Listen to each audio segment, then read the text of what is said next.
Hi students, स्वागत है आपका अपने यूट्यूब चैनल विनयदीप क्लासेस में। तो चलिए दोस्त, आज के इस वीडियो में हम लोग देखने वाले हैं प्री बोर्ड एग्जामिनेशन 2023-24 का क्वेश्चन। और ये प्री बोर्ड सिर्फ और सिर्फ पूरे झारखंड में के अंतर्गत पूर्वी सिंहभूम ही एक ऐसा ज़िला है जहां पर ये एग्ज़ाम हो रही है।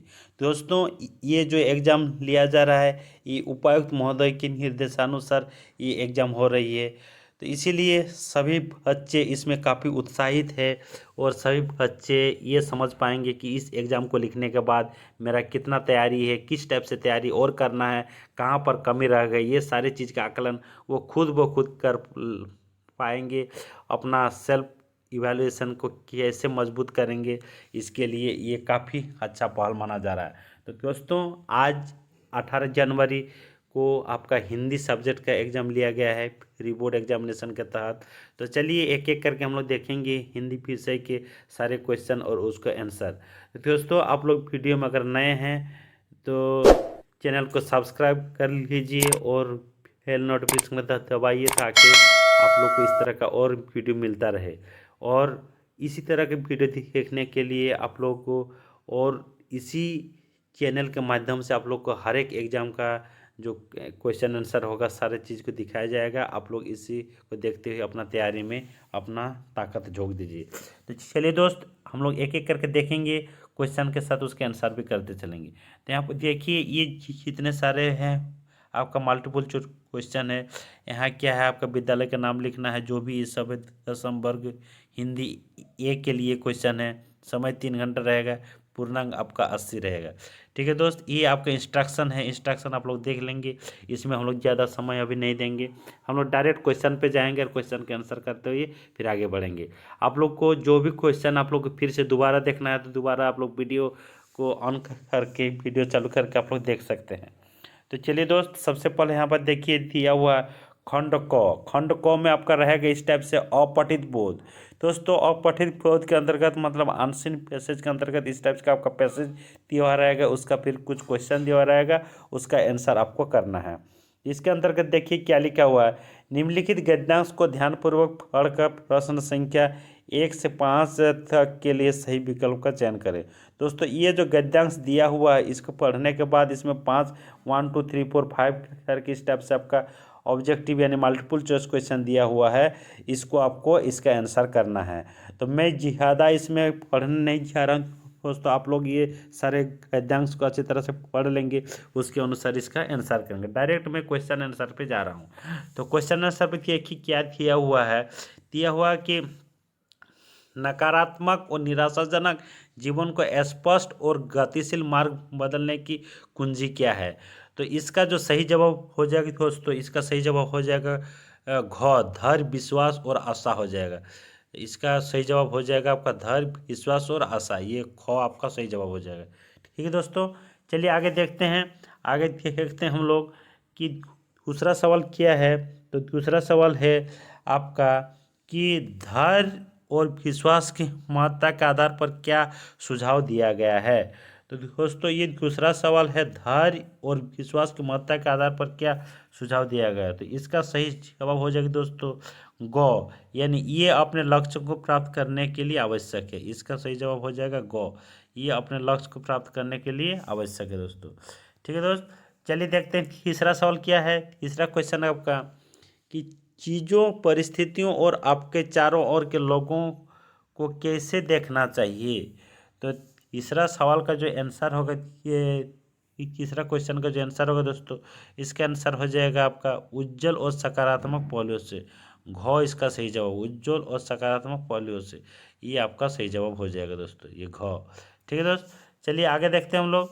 आगे देखिए क्वेश्चन नंबर 4।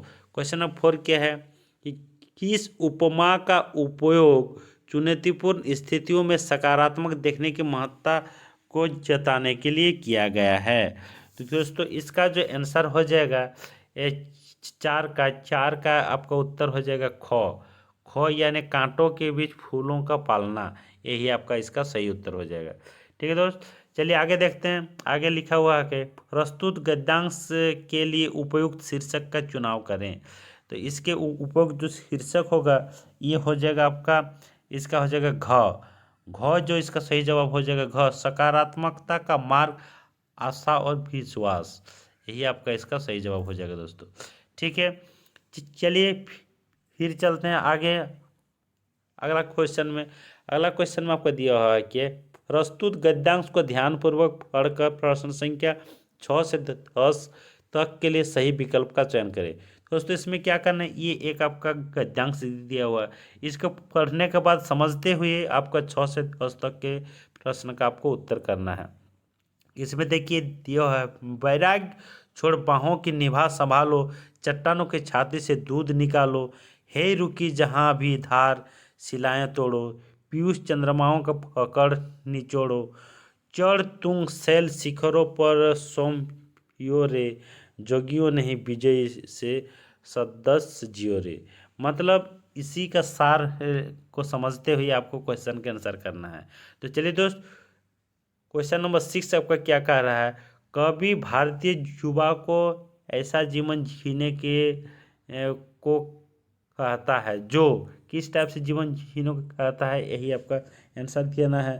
तो इसमें हो जाएगा इसका जो सही जवाब हो जाएगा वो हो जाएगा ख क्या होगा, जोगियों जैसा नहीं पराक्रम में वीर जैसा हो, इसका सही जवाब हो जाएगा दोस्तों ख, इसका सही जवाब हो जाएगा आपका ख। अब इस 7वां सवाल देखते हैं, 7 नंबर प्रश्न देखते हैं हम लोग, पद्यांश में किसे सोम कहा गया है। तो दोस्तों पद्यांश के अनुसार जो सोम किया गया वो होगा, और इसका जो ऑप्शन नंबर है क, यही आपका सही जवाब हो जाएगा, यानी इसका सही हो जाएगा आपका चट्टान। ठीक है, अगला हम लोग देखते हैं, अगला देखिए, जोगियों ने ये आपका जोगियों ने विजयी के सदृश जियो रे का क्या संदेश है। तो इसका संदेश जो हो जाएगा, इसका संदेश हो जाएगा ये, इसका हो जाएगा आपका ख, समृद्ध और सफलता के लिए प्रेरित करने वाला संदेश। ये आपका ख जो है आपका, 1 मिनट इधर से मैं दिखाना चाहता हूँ, ये जो ख है, ख आपका हो जाएगा समृद्ध और सफलता के लिए प्रेरित करने वाला संदेश हो जाएगा। चलिए आगे देखते हैं, आपके प्रश्न संख्या 9 देखते हैं। 9 में क्या है, इस पद्यांश में कैसे जीवन को सराहा गया है। तो इस पद्यांश को जो जीवन को सराहा जाने की बात कही गई है, उसमें जोगी है, बैरागी है, गौ में विजयी है और घौ में कायर है। तो दोस्तों इसमें जो बात कही गई वो क्या होगा, आपका विजयी का हो जाएगा। क्या हो जाएगा, इसका सही जवाब गौ यानी विजयी हो जाएगा। चलिए अगला प्रश्न देखते हैं हम लोग, ये है आपका अगला सवाल कि इस कविता का मूल स्वर क्या है। दोस्तों इस कविता का जो मूल स्वर है वो क्या है, प्रकृति है कि प्रेम है, आह्वान है कि भक्ति है। तो इसका जो मूल स्वर हो जाएगा वो हो जाएगा दोस्तों गौ यानी आह्वान, ये आपका सही जवाब हो जाएगा।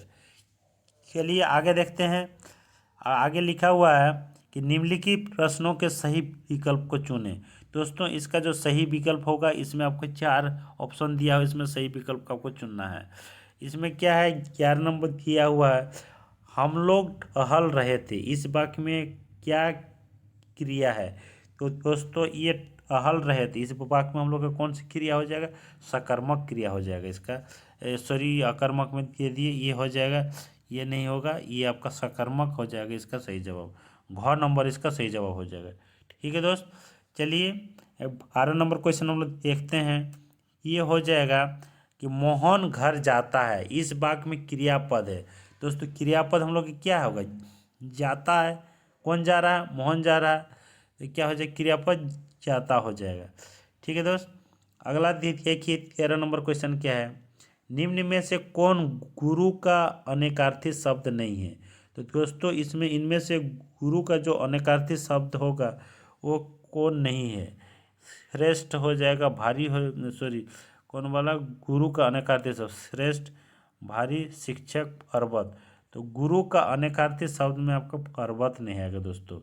ठीक है, इसका जो अनेकार्थी शब्द है इसमें आपका पर्वत नहीं आएगा। ठीक है, तो इसका सही जवाब हो जाएगा आपका घ। चलिए आगे देखते हैं, आगे क्या है, जब समास का प्रथम पद अव्यय और प्रधान हो वहाँ कौन सा समास होगा। तो दोस्तों इसमें समास की बात कही जा रही है, कौन सा समास होगा क्वेश्चन नंबर 14 में। तो इसमें हो जाएगा आपका अव्यय और प्रधान होने की बात कही जा रही है, यानी इसका उत्तर हो जाएगा ख। इसका उत्तर हो जाएगा ख, यानी अव्यय भाव समास हो जाएगा। चलिए अगला सवाल देखते हैं।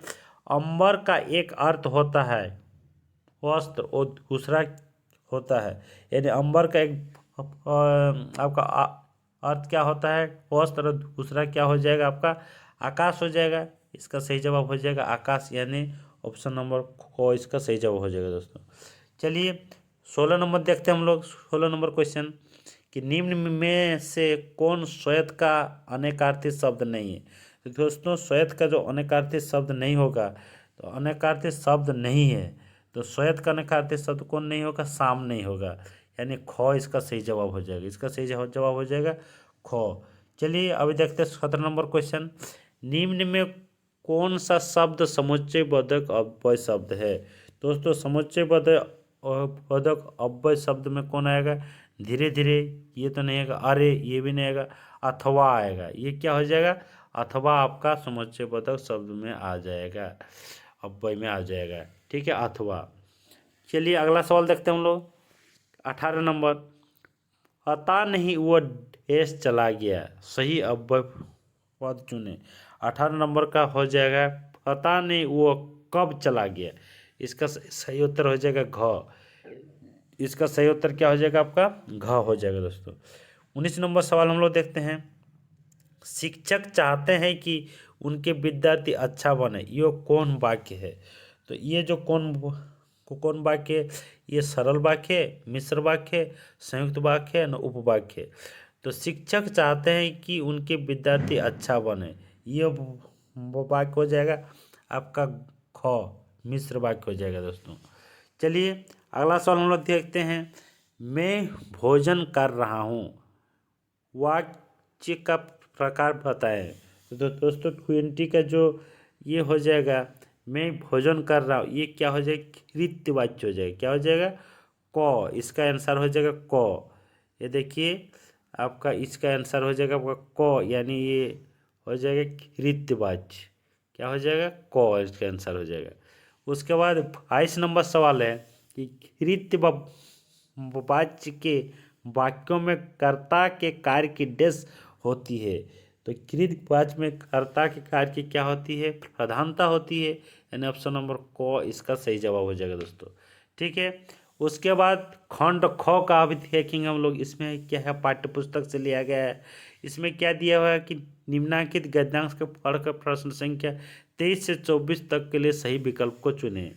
इसमें देखिए क्या लिखा हुआ है, बाल गोविंद भगत की संगीत साधना का चरम उत्कर्ष उस दिन देखा गया जिस दिन उसका बेटा मरा। एकलौता बेटा था, वो कुछ सुस्त और बोदा सा था, किंतु इसी प्रकार बाल गोविंद भगत उसे भी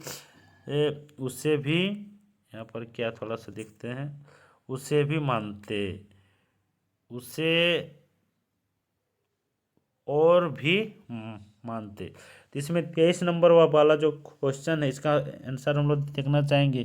तो इसका आंसर क्या है देखेंगे, बाल गोविंद भगत का बेटा कितना था। तो दोस्तों बाल गोविंद भगत का एक बेटा था। कितना बेटा था, एक बेटा था।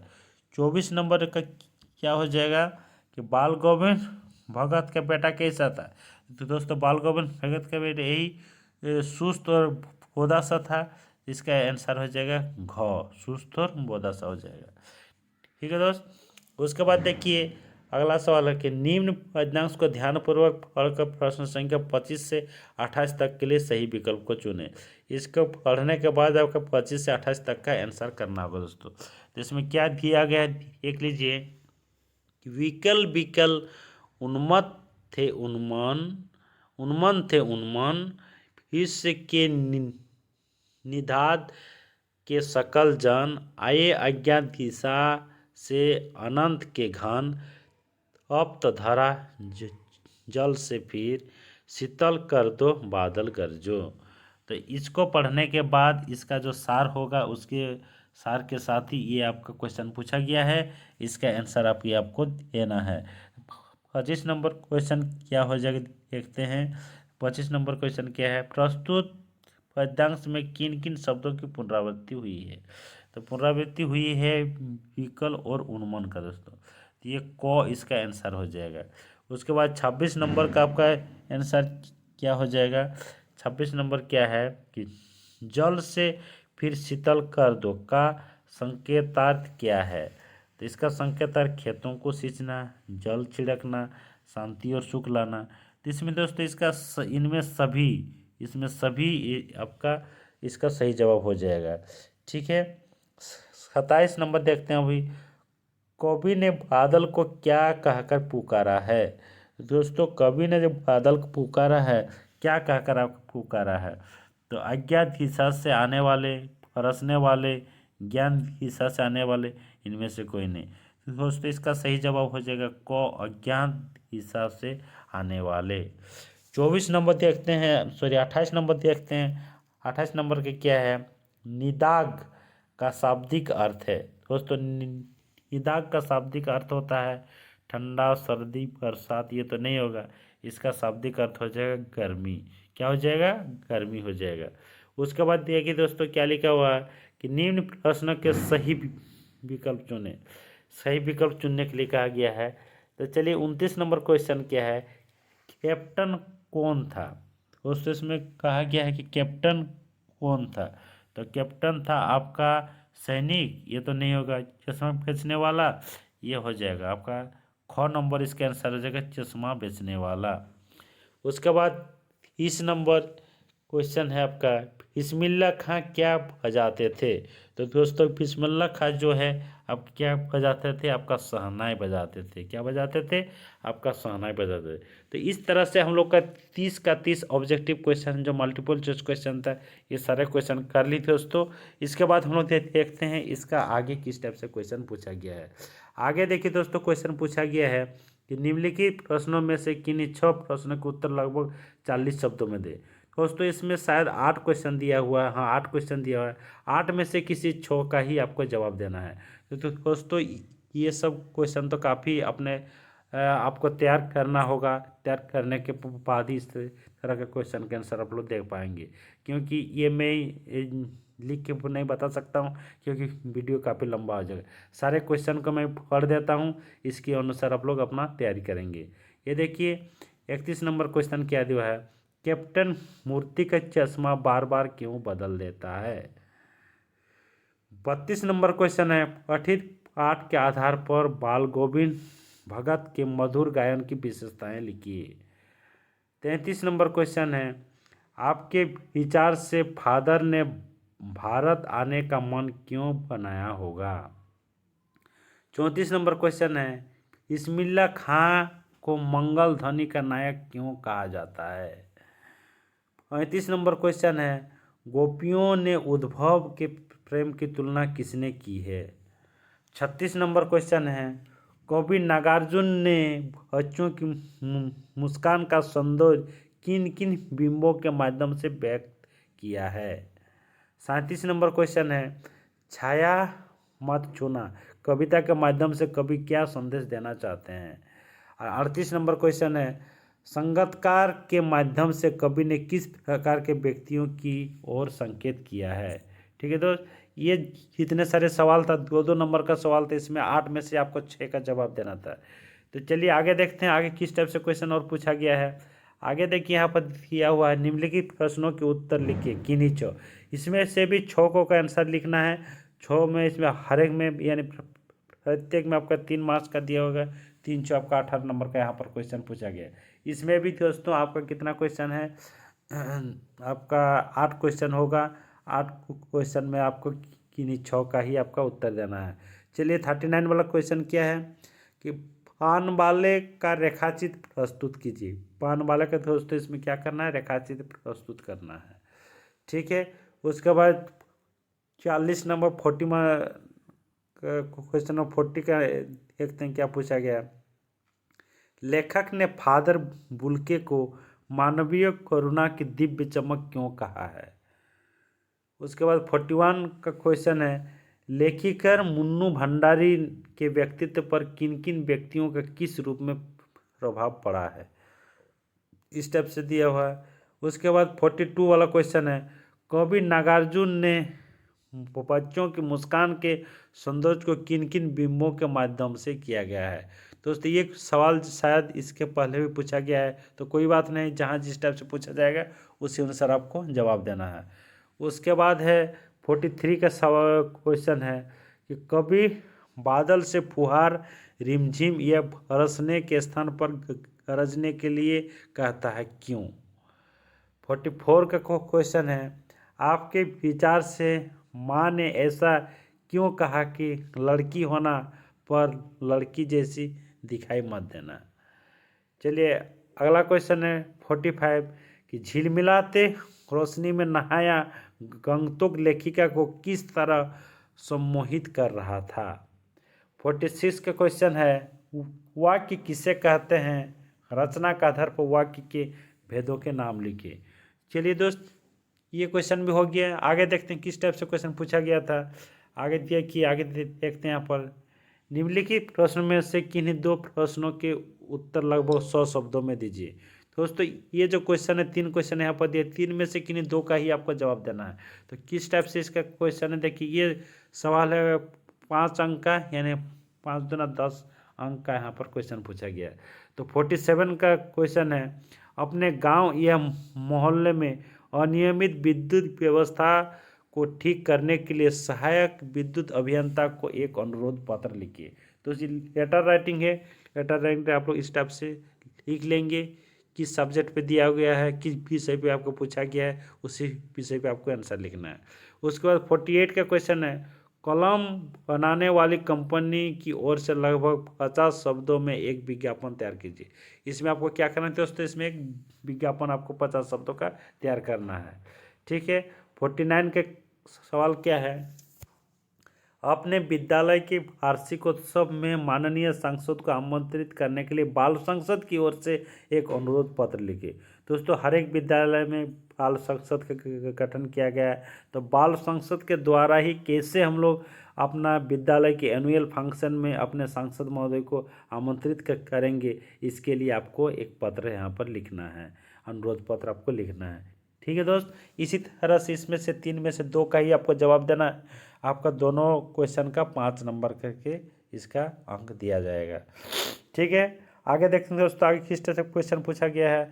आगे है आपका, देखिए, निम्नलिखित प्रश्नों में से किसी एक प्रश्न का उत्तर लगभग 100 शब्दों में कीजिए। तो ये जो 2 क्वेश्चन यहाँ पर दिया गया है दोस्तों, इनमें से दो में से किन्हीं एक का ही आपको जवाब देना है, इसका भी आपका 5 अंक दिया गया है। तो देखते हैं क्वेश्चन नंबर 50 क्या है, और देखते ही देखते नई दिल्ली का कायापलट होने लगा। नई दिल्ली के कायापलट के लिए क्या क्या प्रयत्न किए गए होंगे, ये आपका क्वेश्चन। 51 वाला क्वेश्चन है कि जितेन नार्गे की गाइड की भूमिका के बारे में विचार करते हुए लिखिए कि एक कुशल गाइड में क्या क्या गुण होते हैं। इसके बारे में आपको लिखना है दोस्तों। इस तरह से आपका 51 क्वेश्चन हो गया। इन दोनों में से एक का जवाब देना है, कि नहीं एक में आपको 5 नंबर का वेटेज दिया गया है। चलिए आगे देखते हैं क्वेश्चन नंबर 52, और यही आपका अंतिम सवाल है इस सब्जेक्ट का। इसमें दिया गया है, दिए गए संकेत बिंदुओं के आधार पर किसी एक विषय पर लगभग 200 शब्दों में निबंध लिखिए। दोस्तों इसमें 200 शब्द में ऐसे लिखना है, निबंध लिखना है। तो निबंध किस किस यहाँ पर क और ख में दिया गया और क्या क्या चीज़ को दर्शाते हुए निबंध लिखना है, ये सारी चीज़ आपका दिया गया है। इसमें क में दिया गया है, कंप्यूटर आज की ज़रूरत, कंप्यूटर हम लोग का आज की क्या ज़रूरत बन गया, इसके लिए आपको निबंध लिखना है। इसमें क्या क्या दर्शाना है, उसकी भूमिका देना है। आधुनिक उपकरण कंप्यूटर के बारे में समझाना है। निर्दोष गणक भी देना है, संचार व्यवस्था भी देना है, उपसंहार। इस टाइप से ही आपको कंप्यूटर आज की ज़रूरत के बारे में ये सारे पॉइंट को दर्शाते हुए लिखते हुए आपको एक निबंध लिखना है। या तो फिर आपको इन दोनों में से किन्हीं एक विषय पर लिखने के लिए कहा है। आप लिख सकते हैं भारतीय कृषक के बारे में भी लिख सकते हैं। इसमें किन किन बिंदुओं को जिक्र करना जरूरी है। संकेत बिंदु है आपका सरल जीवन, परिश्रमी, अभाव, दुर्व्यवस्था के कारण निष्कर्ष, ये सारे चीज़ को सम्मिलित करते हुए, ये सारे चीज़ को समझाते हुए आपको निबंध लिखना है दोस्तों। तो चलिए दोस्त, ये इतना ही था आज के प्री बोर्ड का क्वेश्चन। तो आप लोग इस क्वेश्चन को अच्छी तरह से देख लेंगे वीडियो में। अगर एक बार में नहीं देख पाते तो दोबारा इसको वीडियो चालू करके देख लेंगे सारे क्वेश्चन। ये जितने सारे भी क्वेश्चन काफ़ी महत्वपूर्ण है, इम्पोर्टेंट भी है, और साथ ही साथ आप लोग बिना इसके आंसर दे के इसका करने की कोशिश कीजिएगा, तो आप लोग को भी मालूम हो जाएगा आप लोग कितना शक रहे हैं, कितना सही हो रहा है और कितना गलत हो रहा है। तभी आप लोग को एक अंदाज़ा मिल जाएगा कि मेरा प्री बोर्ड के साथ ही साथ बोर्ड एग्जाम में भी किस तरह के अंक हम हासिल कर सकते हैं। तो चलिए दोस्त, आज के लिए फिर इतना ही रखते हैं, वीडियो काफ़ी लंबा हो गया। तो चलिए फिर मिलते हैं अगले वीडियो में अगले टॉपिक के साथ। यानी कल आपका एग्ज़ाम है, आपका सोशल साइंस, तो सोशल साइंस सब्जेक्ट में क्वेश्चन आंसर के साथ फिर मिलते हैं अगले वीडियो में। तब तक के लिए धन्यवाद। Thanks for watching this video.